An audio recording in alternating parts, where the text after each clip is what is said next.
এখন ঘড়িতে বাজে হচ্ছে 11টা বাজতে 5 মিনিট বাকি। এই যে দেখুন, তো আমি আজকে ট্রাই করব সূর্যের তাপে ডিম ভাজা। চলুন, তো আমি হচ্ছে এই যে ছাদের মধ্যে একটা স্টিলের প্লেট নিয়ে চলে এসেছি।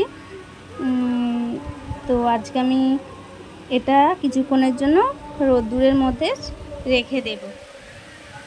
তো এর মধ্যে আমি এখন কিছুই তেল কিছুই লাগাইনি, তো এইটা এখন রোদ্দুরের মধ্যে রেখে দিলাম। কিছুক্ষণ পরে এসে এই যে এখন এর মধ্যে আমি এই ডিমটা আর কি ফাটিয়ে দেওয়ার চেষ্টা করব। তো এই যে দেখুন জ্যাম তো এসে রেডি হয়ে গেছে, তার কারণ ওকে তো থাকতেই হবে। এই যে মানে ঠিকঠাক হচ্ছে কি আবার দেখে নিল একটু, কারণ ও তো খাবে, ভীষণই এক্সাইটেড। এই দেখুন, তো আমি এখন ডিমটা ফাটিয়ে এই গরম প্লেটটার মধ্যে দিয়ে দিলাম। তো এখন দেখা যাক যেটা সত্যি ডিমটা ভাজা হয় কি হয় না। তো আমার ডিমটা এখন এই অবস্থায় আছে। তো এরকম অবস্থাতেই মানে আমি এখন কিছুক্ষণ এটাকে রোদ্দুরের মধ্যেই ছেড়ে দেব, কারণ এখনও তো ডিমের কিছুই হয়নি। তার কারণ আমি তো ডিমটা দিলাম, যেরকম ডিম সেরকমই আছে। তো দেখা যাক সত্যি হয় কি না।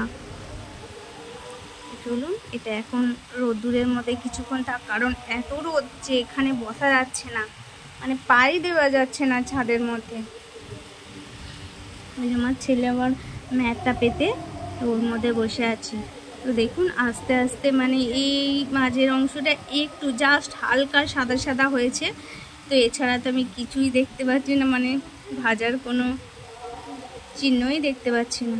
তো চলুন, খানিকক্ষণ পরে আমি এসে দেখলাম এই যে দেখুন জাস্ট একটু সাদা হয়েছে, হালকা সাদা হয়েছে। এছাড়া মানে কুসুমটা তো হয়ইনি, কাঁচাই আছে।